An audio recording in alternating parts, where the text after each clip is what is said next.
Greatest pitcher you've ever faced. Toughest AB for you. Who is it? Toughest AB by far. That's such an easy one. Me being a left-handed hitter, it's going to be Randy Johnson. Yep. I mean, Randy, 6'10", pitching like he's standing in a tree.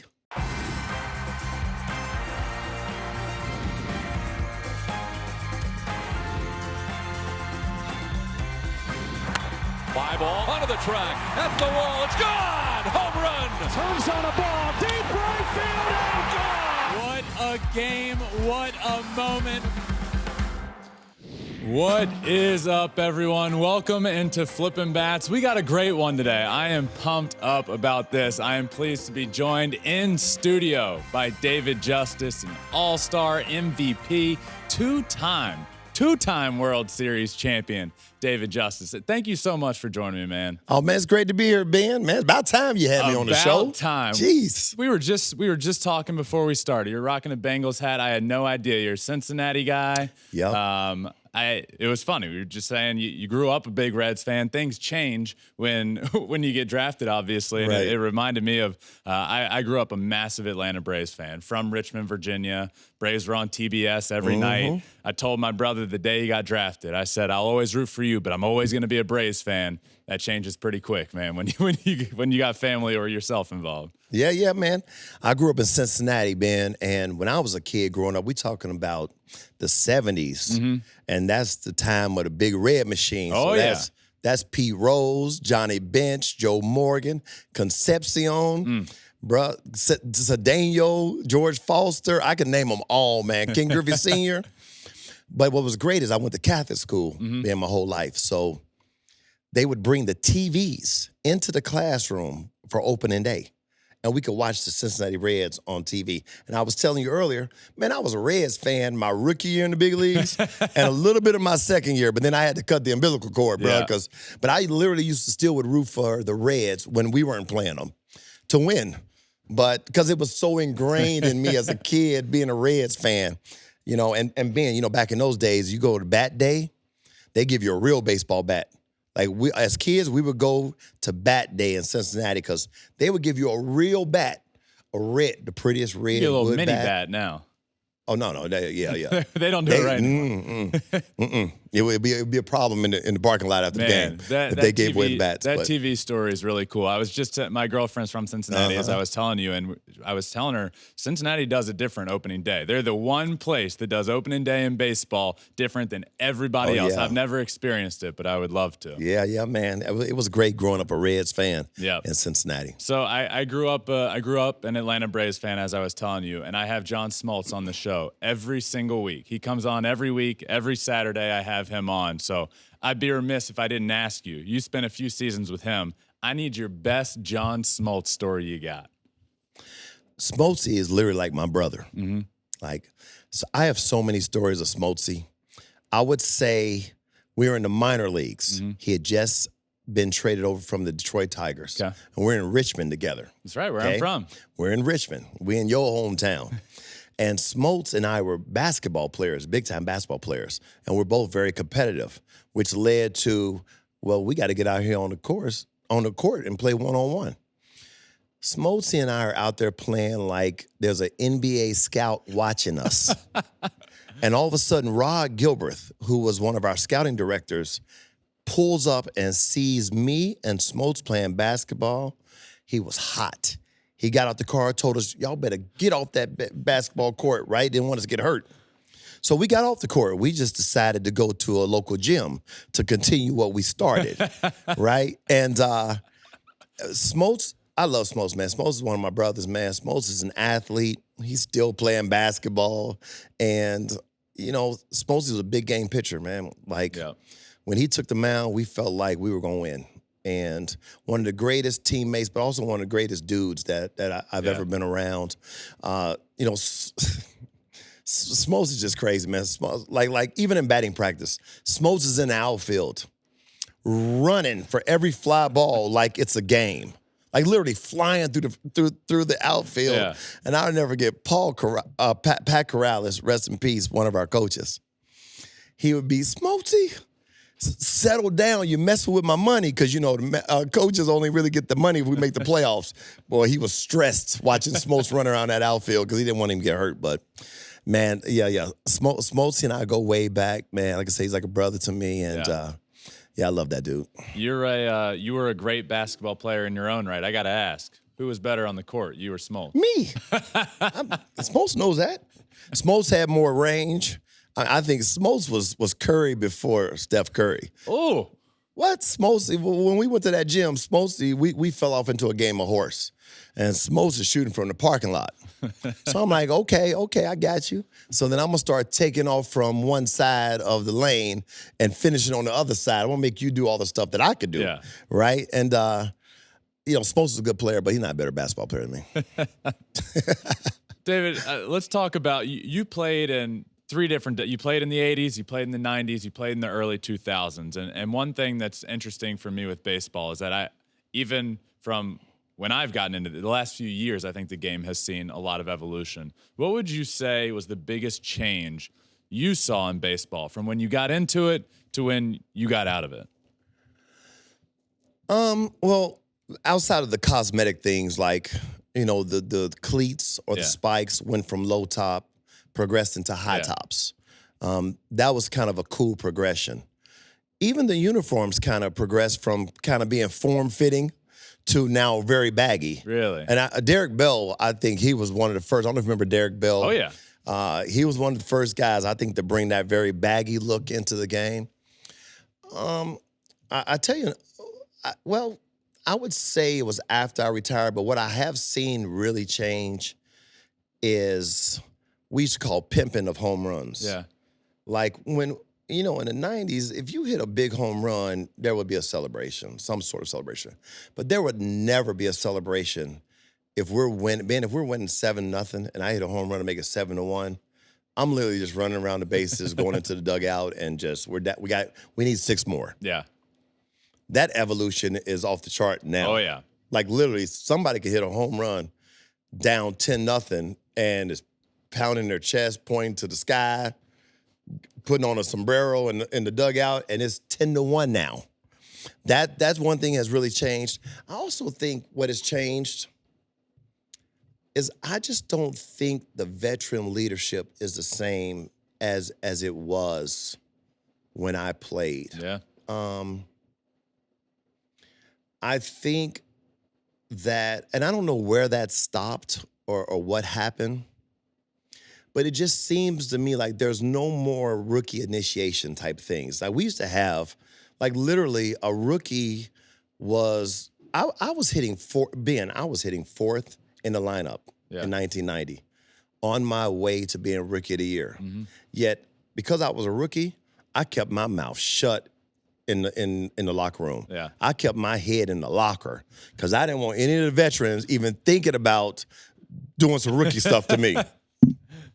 The rookie stuff, man, we make the rookies wear dresses on planes. I mean, there's a lot of things that if you probably know the rookies have to do. It's just a rite of passage, that as a rookie you go through, and then you carry it on when you become a veteran. And from what I understand, they don't really do a lot of rookie stuff anymore. Do you think social media has changed that at all? I wonder why. Social media definitely has had an effect. I think, like you talk about the 80s, 90s, a little bit of 2000s. We didn't have social media in the 90s. We didn't have, obviously the cell phone was brand new. I mean, laptops, that was literally so brand new in the early 90s. I think guys played and then they became a brand, or they played and then the brand stuff came after. Now it's like a brand first and then they play. Oh, yeah. Like everyone's their own brand. You see, everyone. So now back when we played, you try to keep as much stuff private. Now these young players try to share as much as they can. Yeah. The more, the better. And I'm not saying that to say one's better than the other, Ben. You just asked me the question about the changes that I see. And those are some of the changes. There were great players in my generation, and there are great players now.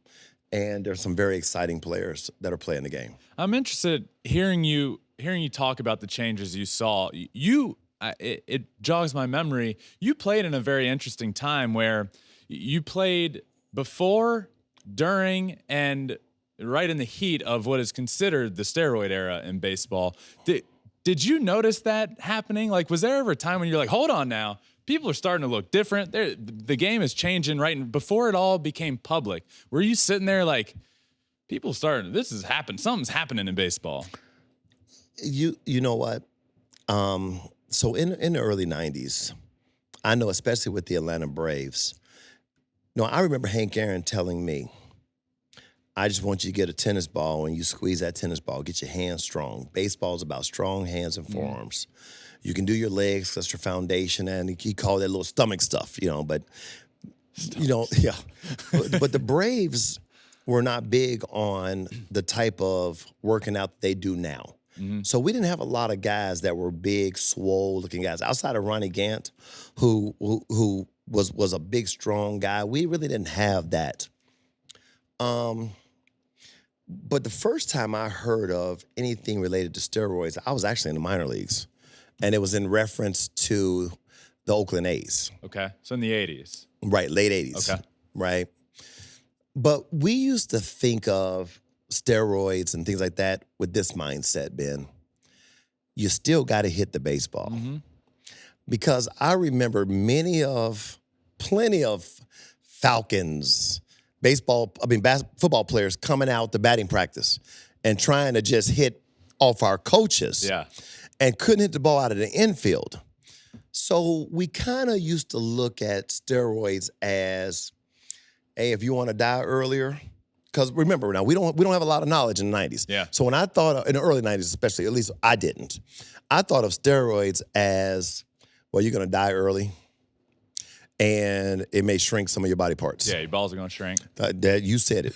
And I don't know too many guys that's looking for that to happen. So that was a big deterrent for a lot of guys, okay?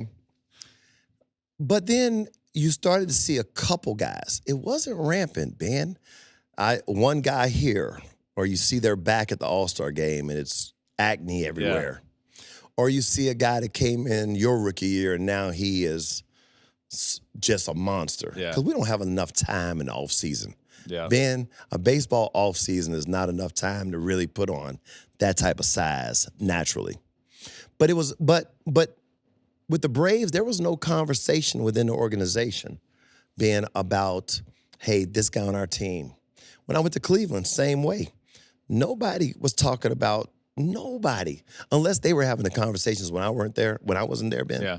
Nobody. It wasn't until I went to the Yankees with the whole McNamee stuff, Yep. what I mean, the old Clemens, all that stuff that's been reported.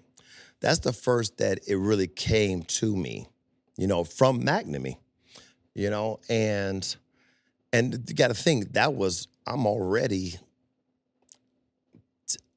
10, 11 years in the league. Yeah. Before it was kind of in the forefront right in your face. In my face, yeah. You see. I still to this day believe it wasn't as rampant as a lot of people think, but that just might be because it wasn't rampant on my teams. Yeah. And I can't really, when I look around the league and I think of a lot of the players, there just weren't a lot of players that had the look of a guy that was taking steroids. It is funny you say that because, I played in the minor leagues for 5 years, and there does become a look, and I didn't know it, but you one day know a guy, and the next day he shows up, and he mentioned the back acne.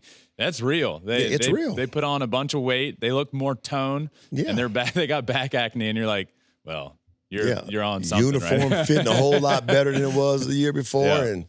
And there are guys throughout the 90s that have been documented or people have said their look changed. Yeah. But I still don't think it was a rampant thing. Yeah. But it was definitely, and honestly, Ben, I don't think, if I remember correctly, it wasn't against baseball rules.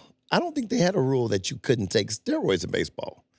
I don't think It's there because was of all of that, and with the reports and everything that they implemented and came out Right. saying you can't take steroids. But you look back on it, and that's an entirely different conversation. But the Bonzes of the world and the McGuires and the Sosas, one, there's a conversation that they saved baseball with the home run chase and everything going on. But two, you're absolutely right. It became a rule after all that. Yeah. And then of course it carried with it the negative connotation of cheating. Yeah. Right. But and I'm not saying it's not. But what I'm saying is is it cheating when pitchers throw scuff baseballs, when they see a scuff on a baseball and now they got more movement? Is that cheating? Right? Because that still goes on. That still goes on, man. Oh, yeah. Right? Oh, yeah. Every pitcher, if they can get a ball with a scuff mark on it, they definitely throwing that ball next. I think you've probably seen some more stuff back in the day than today because there's more cameras. But you got guys still. You got catchers scuffing the knee pads before they throw it back. You got giving signs at second base. Oh, we used to. Oh, yeah. Excuse me. Oh, man, if I'm at second base and you want the signs, I'm definitely giving it to you. I'm giving you inside, outside. To me, again, is that cheating, you see? Or what do you call it? You know, or if you're tipping your pitches and we see it. All this stuff has happened. Yeah. I remember, Ben, we had a guy, Jeff Blauser was really good with the Braves. We had a guy that every time he took a deep breath, he threw a changeup. Hey, Ben, that's a change-up, right? That's not cheating, though, right? No, that's not, right? So, you know, they're again, we're getting in the weeds now, but yeah, in the 90s, obviously it was considered a steroid era. I don't believe that it was as rampant as a lot of people think. And if it helped guys be better, then who was hurt were the guys that didn't do it. Yeah. Right? If it helped you to hit more home runs, then that hurts a guy like Fred McGriff, right? Who I know didn't do steroids, who put up numbers naturally, finally got into the Hall of Fame. But guys like that, guys who did it naturally, you know what I mean? Guys who did it naturally, it would hurt them. Yeah. I could see that. But let me tell you something, man. I played in a great time, man. The 90s was a great time to play baseball, man. It was some of the best players, the King Griffey Juniors, the Barry Bonds, Piazza out here on the West Coast, the Piazzas, remember Mondesi, Raul Mondesi, and, the Pedro Martinez's, the Roger Clemens, my boys with the Braves, Smoltz, Glavine, Maddox.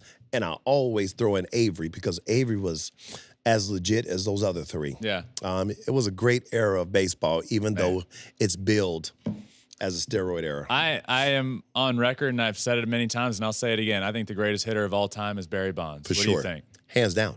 It ain't even close. Listen, one of the ways you know this is there were great hitters. There have always been great hitters, and there were great hitters in our time. You have never seen any hitter get walked intentionally as much as him. Out of all those great hitters of my time, nobody gets intentionally walked as much as Barry Bonds. That alone tells you just how feared and how great a hitter he was. Yep, absolutely. What about today? And we talk about the changes that you saw over the course of your career. The last few years in baseball, a lot of changes. I think Major League Baseball trying to bring the game back a little bit to less of the three true outcomes, right? Strikeout, walk, homer. So rule changes, bigger bases, pitch clock, no shift. What are your thoughts on those new rules? Well, look, they went to the fans, man, and they said, hey, what is it about baseball that the fans don't like? Fans hate super long games. Yeah. So let's try to speed it up for the fans. Almost everything is with the mindset of how not only we want our sport to be something in which we create more fans, not lose fans. Probably losing fans with super long games. Yeah. But then also with the amount of money that is in the sport now, we're going to put a bigger base out here because we want less chances for collisions at, say, first base. Yeah. Because with these contracts, we want this money on the field. Yeah. We don't want it. We don't want it in the training room. Yeah. Right. And So I can understand speeding it up. And I always knew the players would adapt. I mean, players are going to adapt to it once they get used to it. I have no problem with and then the shift. I think the whole shift thing is great for baseball, getting everybody kind of back into where they should be. Yeah. But these are things that they ask the fans, and you always have to listen to your fans, Ben.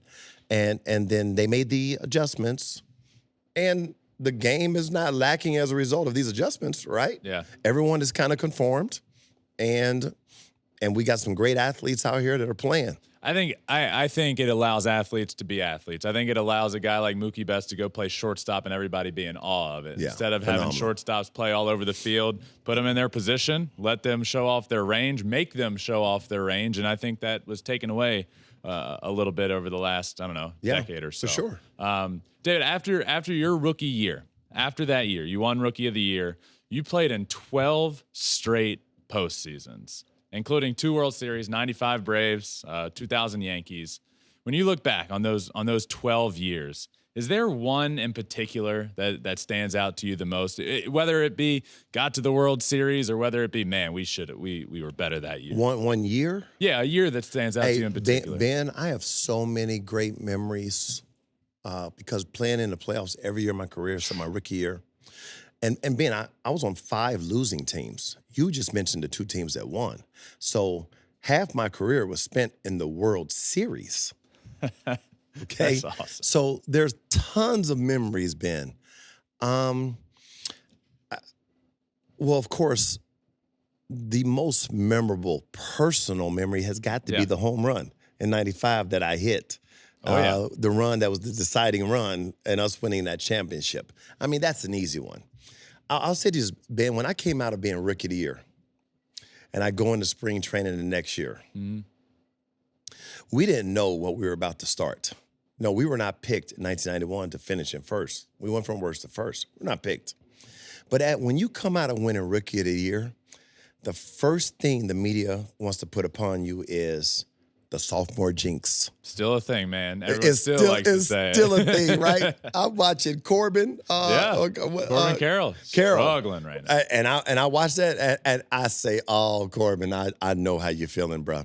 Because that was the one thing that I did not want on me is a sophomore jinx. And that was prevalent in my mind. And it didn't happen. But I remember that like it was yesterday, coming to spring training. Ben, every year in the playoffs, man, I I have so many memories. Yeah. I can run. Let's go fast through it. 91, we lost to Minnesota in the World Series. A World Series, I felt like we were the better team. Absolutely. We had them. We had them in Game 7. We had second and third, nobody out in the 8th inning of a 0-0 game, and we didn't score. Ben, we ended up losing in extra innings. So we could have won that World Series. Yeah. 92, we come back. And we played Toronto. Ben, Toronto was great. They had a great team. Yeah. Like, you know how you come out on game 1, you come out, they call everybody out, and you sitting there looking at the other team? Ben, I'm sitting there looking at Toronto like, oh, boy, we got to play well to beat these guys. They had a squad. And they went back-to-back World Series champions to let you know how good they were. 94 with the strike, that was going to be a tough year for us to make it to the playoffs because Montreal Expos with Pedro Martinez and Randy Johnson, Moises Alou, Larry Walker, Delano DeShields, Marquise Grissom. They were like 8 games up on us in the National League West. That was going to be hard to catch them, but we had the strike. 95, we come back, finally win the World Series, get over the hump, man. 96, we try to run it back again. Those damn Yankees.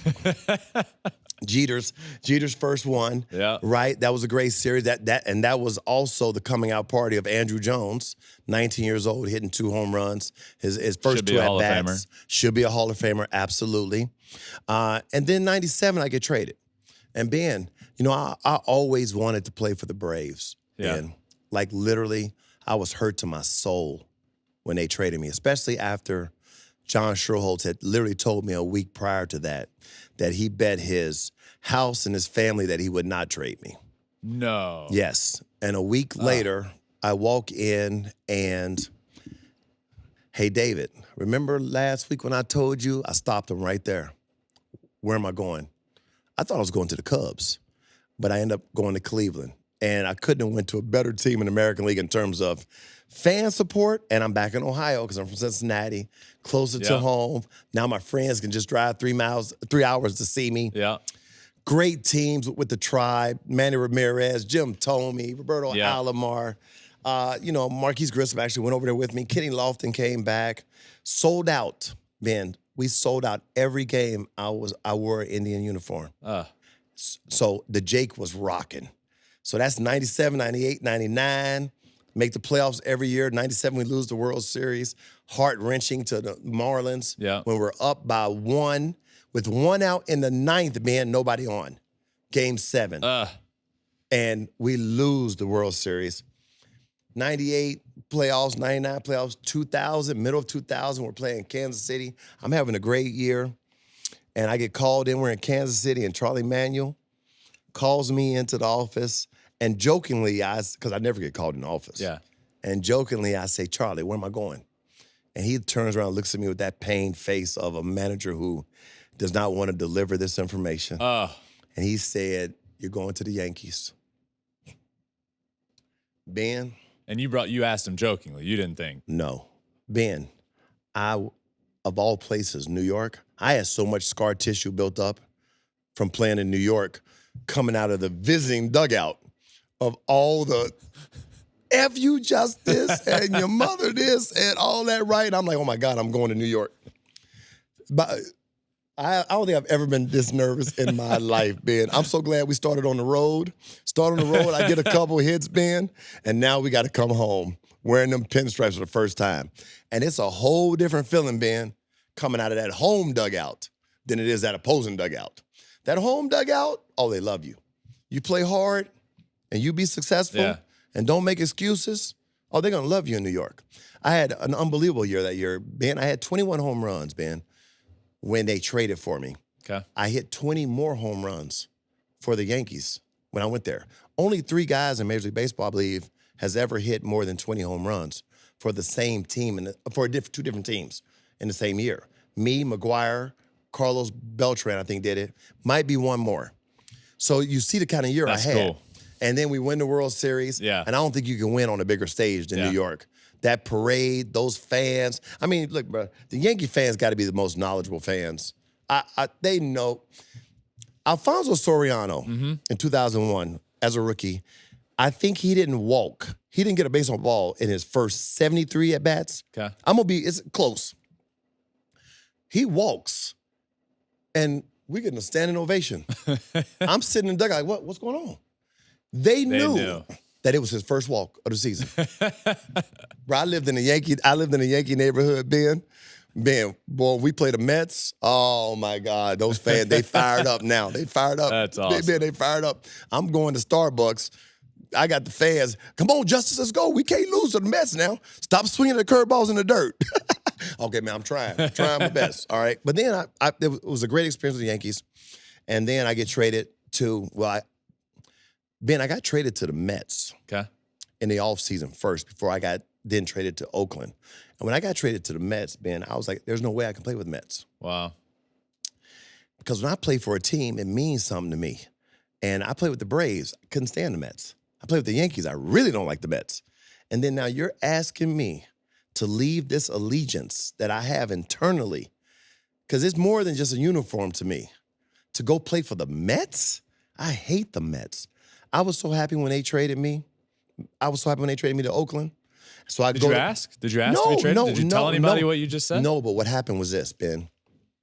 When I got the call that I was traded to the Mets, in that conversation, or maybe my next conversation was, I did an interview with a reporter, and a reporter mentioned to me, hey, David, hold tight because I heard you're going to be traded back to the American League. So that gave me hope. And then all of a sudden, a couple days later, boom, traded to Oakland. Happy as can be. Come to Oakland, the Bay Area. God, I love the Bay Area. Oakland was an experience because it was so crazy because it was like coming full circle. Yeah. Because the Oakland A's of 2002, the Moneyball team, the team that won 20 games in a row and set the record at the time, reminded me so much of the young Braves. We had young Mulder, Zito, Hudson. We had 3 young pitchers. We had Miguel Tejada, who won the MVP that year, a young Eric Chavez. He had a good group of veterans. Me, John Mabry. We had a Jermaine Dye coming into his into his career. So when I looked at those guys, we had Terrence Long, another young player. When I looked at that team, Ben, as a veteran, I said, man, these young boys remind me so much of us. That's cool. The Braves. Yeah. And when we went to the playoffs, lost in the first round, and I knew, Ben, that was going to be the end for me because my youngest son was born in June of 2002, and my oldest boy was already 2, and I always wanted to be a father, and I always wanted to be the kind of father that I didn't miss anything. And, Ben, I walked away right after that season. Wow. And I never looked back. No regrets. I could have kept playing. Teams asked me to play. I just, no regrets, Ben, and even more so no regrets now because I was able to coach my boys. I took them to school. And then I had a daughter 2 years later, Raquel, and my wife and I, we were able to take our kids to school every day. Yeah. Be in the line when they come out of school. We easily was top 3 cars. If we're not first in line, we definitely third. Yeah. We want to see our kids as soon as they come out of class, out of the school. And it was great, man. It worked out great. We talk, just listening to you talk your way through the years, you and I talked a lot about the great hitters of the 90s, but hearing you talk about the Expos and Pedro and Randy made me think to ask you, greatest pitcher you've ever faced, toughest AB for you, who is it? Toughest AB by far, that's such an easy one. Me being a left-handed hitter, it's going to be Randy Johnson. Yep. I mean, Randy 6'10", pitching like he's standing in a tree. So, Ben, he way up there throwing from over here. Behind you. He's coming behind you. Behind me. And wild, when he needs to be. There's never a comfortable time. Hey, Ben. 1997. First of all, when Randy was traded from the National League to the American League, I could have threw a going-away party for him. When I saw at the bottom of the screen, Randy Johnson traded to Seattle, I was like, oh, yeah. By myself, nobody around, man. I ain't got to see Randy no more. Then I get traded to the American League. I'm playing with Cleveland. 1997, Ben. Or was it 98? No, it was 98, 97 or 98. No, it was 97. I have a great year. Finished 3rd in the league in hitting. Great year. So we have to play Seattle, which means Randy's on the mound. So Mike Hargrove comes to me, Jim Thome, and Brian Giles. Now, Brian Giles was a rookie, or a very young player. Hey, fellas, one of you guys got to play. I'm sitting there looking at the fellas. I can't do this to the rookie, right? So, Giles, you're not going to play. Now I'm looking at Thome. Hey, Tome. All right, Tone, forget it. I'll be the one. I'll play tonight. I'm having a great year. I'll play. I proceeded to go 0 for 3, being with 3 strikeouts. Played my way out of every future Randy Johnson start the rest of my career. What a brilliant move I made that day. I didn't even know how great a move it was. Now I get a free off day every time Randy Johnson pitches. Oh, it was beautiful. My batting average stayed solid. I didn't go down. I didn't have to worry about getting hit in the head. Life was great. But yeah, man, Randy Johnson by far the toughest right-handed pitcher, by far. I mean left-handed pitcher, by far. Man. So I also I told you, I have Smoltz on all the time. He shares a lot of Bobby Cox stories. There's a lot to go around. He loves the guy. He laughs. Well, we laugh. We tell stories about him. You got to play for him for a long time. What is one of your favorites? What's one of your favorite Bobby Cox stories? So we used to have only a couple guys that would throw helmets on our team.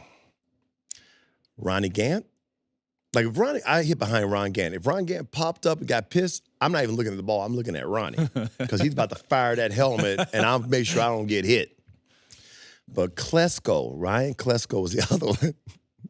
And one time we were playing, and Klesko gets out, and he walks in to the dugout. Now, you have 2 entrances into the dugout, this side and this side. Well, he comes in this side, and he takes his helmet, and he flips it on the concrete, not knowing that it went all the way down to the end and hit Bobby in the ankle. Hit Bobby Cox in the ankle. I always tell Klesko to this day, he's part responsible for why Bobby Cox had to get a knee replacement. Bobby went to stomping on that helmet.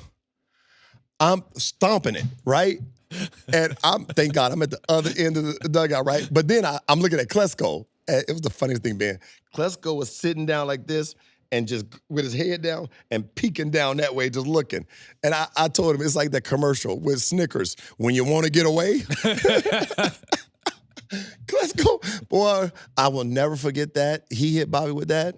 I got a lot of Bobby Cox stories too, but that one right there, first one came to my mind. I don't think Klesko threw another helmet ever after that. And he had to get a new helmet because Bobby went to stomping on that helmet. Is that the maddest you have ever seen Bobby Cox? No. When he wants to defend the players and he goes out there on the field, yeah, he can get mad. But Bobby was great to play for because, Bobby only had 2 rules. Be on time and play hard. Now, that seems simple, right? Yeah. I wish you would come in there late or don't play hard. I used to always joke, Bobby might call you into the office. He'll already have his boxing gloves on. Hold on. Didn't I tell you to be on time? Like, Bobby was great, man. We love Bobby. We run through a wall for Bobby. Bobby was fair, treated everyone the same, very supportive, but didn't talk much. Like, literally, I never had a conversation longer than 5 minutes with Bobby Cox. Wow. Because I was always on time. I played hard, didn't get in trouble off the field. There's no reason for me to go into the principal's office, I used to always say. Yeah. But, man, I love Bobby to death, and he was such a great manager to play for. I got to ask about your approach at the plate as it evolved over your career. Mm-hmm. There was an article, a retired pitcher, Tom Candiotti, talked about the evolution he saw from you as a hitter, where early in your career you were extremely aggressive, hunted fastballs, and then later in your career, from his perspective, it seemed you weren't afraid to sit off speed, or just the essence of it was that you evolved as a hitter. And as a guy that was a career minor leaguer that struggled to adjust and struggled to evolve as a hitter, I'm always interested talking to guys that were able to do that and obviously have the career you did. But do you agree with that assessment? Do you see the same evolution of yourself as your career went on as a hitter? For sure. But that, like any athlete in any sport, should be anticipated, right? Yeah. You should be better in your 5th, 6th year than you are your rookie year, even though I was rookie of the year. Early in my career, Clarence Jones, our hitting coach for the Braves, who, to me, if it were not for him, I don't think I would have had the career I had. Wow. He is the one who told me to get close to the plate because when I first came to the big leagues, Ben, I was a fastball hitter. I could rake fastball. I used to joke, if you stepped on the mound with a 45 in your hand and you shot a bullet over home plate, I'd pull it foul. That's what I used to say. You couldn't throw a fastball by me. So I'm hunting fastballs early. And Clarence Jones told me, take the breaking ball until 2 strikes. So as soon as I saw breaking ball, Ben, I would take it until 2 strikes. It made me a better breaking ball hitter, but it also put me in a lot of hitters' counts because I realized pitchers are not taught to throw breaking balls for strikes. They're not. That 2-2 breaking ball, Ben, is not the same as that get me over curve, right? So Clarence Jones came to me. I'm rookie of the year my first year. My second year, I missed 2 months, but I have 87 RBIs in only 108 games. I raked my second year. My third year, Ben, I hit 20 home runs again. Going into my 4th year, Clarence Jones comes to me and he says, listen, you can hit 20 home runs a year doing what you're doing. But if you want to make a name for yourself in this game, you got to learn how to drive the ball to the opposite field. That's all he had to say to me. What I got to do?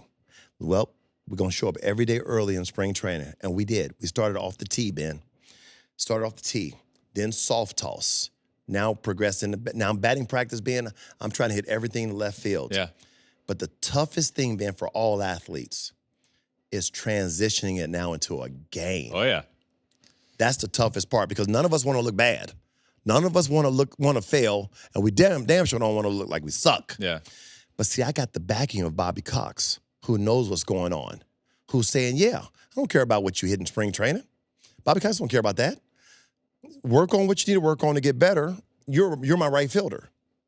Ben, that year, I go from 21 home runs to 40. 1993, I hit 40 home runs. Barry Bonds had 46. I finished second in the National League. Wow. And it was largely, obviously, due to the fact that instead of me just dealing with center field to right field my first 3 years Yeah. primarily. Now I could hit with power everywhere. And then from there, it just progressed. I just got better and better at that Yeah. approach. But that's not easy to do, man. That's not easy to have the success you did early in your career and then have a hitting coach come to you and say, hey, you could be better doing this. And say, you could have easily said, man, get out of here. I'm a great player as it is. For you to be able to say, yeah, let's work on it, and then take it, I think speaks volumes to your evolution. Well, Ben, I always say my last at-bat was a double in the gap in a playoff game. And I was at second base. And I still felt like I could be a better hitter. See, you always feel like you can be a better hitter. Cool. Yeah. There's never a time where you feel like, oh, I got this. You see? So I was always trying to improve my consistency. So when he came to me and said, you can be a better hitter if you just open up more of the field, why would I not do that? Yeah. And also, Ben, because you played the game, you know, these pitchers, once they face you enough times and these scouts got a book on you, they adjust. You better adjust. You got to adjust. Yeah. You got to adjust. Because if you don't adjust, you won't play a long time. Yeah. There have been many guys come to the big leagues and they're gone in 1 year or two because they didn't make the adjustments. Yeah. You got to make constant adjustments each and every year. I never forget, Cal Ripken Jr. told me this at the All-Star game in 1993, my very first All-Star game, Ben. I'm excited to see all the guys in the American League. Yeah. I see Cal Ripken Jr., and I was always one of those young players who would go up to a veteran. Give me something. I need something. How do I play a long time? Yeah. Ricky Henderson told me to stretch on the road at night. I was stretching on the road at night. You know, okay? Cal Ripken told me every year is different. And that's right. Every year is different. So I went into every year looking at it like it's different. But I have to keep pushing, keep improving, have a goal, try to be better. Because I know, Ben, if I play well, we got a good chance of winning. Yeah. Because I was one of those players that could carry a team. When I'm hot, I'm just not hitting singles. I'm not a singles hitter when I'm hot. When I'm hot, I'm doubles and home runs, instant offense. So the better I become, the better I can help us win. Yeah. And who doesn't like winning? Yeah. And Ben, I think when I retired, a reporter said to me when I retired that I retired as the 5th winningest player in baseball history. Wow. Now, I would like to see if that's true, but he did say that to me. But when it stands to reason, look at all the playoff teams I was on. Yeah. I went to the playoffs all those years. So there was a lot of winning in my career, and I was trying to be at the forefront of that winning as much as I could. That's awesome. And if that meant me continuing to be as good as I could be, I was all for it. Yeah, that's awesome, man. That's a hell of a career. And that's for defense sure. too, though, Ben. Yeah. That ain't just offense. That's defensively too. Like I took defense just as serious. Absolutely. Yeah. I mean, I took it as serious. You 5th most win. That's a cool stat to win as much as you did. Now post career, it's cool, man. I'm so pumped to have you in studio today. This has been a lot of fun. And post career, how you and the agency you're currently with. I mean, how cool has this after sports and entertainment network with the agency you're with? How awesome has that been? Well, when I finished, Ben, I went into TV for a little bit, and that was a lot of fun too with ESPN a couple years. Then I went to the Yankees, and I enjoyed that. But what I really wanted to do more than anything, Ben, was coach. Because I was fortunate as a kid, man, playing baseball, basketball, football, to have great coaches. And so that was always a dream of mine to coach. And then both of my boys were blessed with the athletic gene, which made it even, Ben, man, Saturday football games, brother, I would have the uniform. I was the most enabling father you ever seen in your life. Yeah. My kids didn't have to worry about having a mouthpiece. I had the shoes, the uniform. I had everything they needed. All they do is just get in the car. I got everything out for them. Some of the best times of my life, when I think about involvement in sports, have been coaching at the youth level. Yeah. In basketball, championships in basketball. Soccer, I didn't play soccer, but got 2 championships in soccer. Youth level though, youth. I ain't talking about no older kids. And then, but that was fun. And then now, you know, still there. I still love the game, and the world we live in now is so much social media that I feel like I still have a lot to offer, Ben. Yeah. You know, to young players and to the youth. And so I'm out here, man, just trying to spread some knowledge. Dude, that's what I'm trying to do. Hearing you talk about your evolution as a hitter makes me want to get back and try and get that call and get out of the minor leagues. But long past that. Last one for you, David. I'm so appreciative of you taking the time here and talking your way through your career. And I mentioned it at the beginning, all the All-Star games, an MVP award, 2-time World Series champion, the way you evolved as a hitter. When you look back on your career, what are you personally most proud of with everything that happened? So in terms of life, what I'm really proud of is I had such a great mom, Ben. And growing up in Cincinnati, and I grew up in just a regular neighborhood, but my neighborhood started getting kind of a little rougher, right? And I told my mom, I said, Mom, why don't you let me move you out here to one of these suburbs in Cincinnati, Amberley Village. Get you out here where you can walk outside and see some deer in the yard. And at first, my mom was like, oh, no, baby, I'm good here. But then she called me a couple days later, Ben, well, baby, we can go out there and look now. So I take my mom out, and we looking at houses. And Ben, I found a house for my mom that she loved. And most athletes, I would say, probably all of them would feel what I'm about to tell you, but seeing the look on my mom's face, Ben, the elation, the happiness of her looking at her new house as a son, my man, you can't get any better. That's my number one. Yeah. In terms of sports, man, being drafted by the Atlanta Braves might have been the best thing ever. To come up in the 90s or early 90s with the Atlanta Braves in a beautiful Atlanta, Georgia, with Smoltz and all the fellas that I played with in the minor leagues. I love the minor leagues. Playing with these guys, and then all the winning we did. Winning 2 World Series when there's great players that have had great careers that didn't even play in October. Ernie Banks. I think of Ernie Banks. Never played in the playoffs. To be that great, a Hall of Famer, and don't even know what it feels like. I mean, Mike Trout's got 3 games in the playoffs in his whole career. And then I look at my playoff career and all the games and at bats and home runs. Man, it has been one hell of a ride for a guy who never ever played high school baseball. To only play baseball, I don't know if you heard me earlier, to get out of running for basketball in college.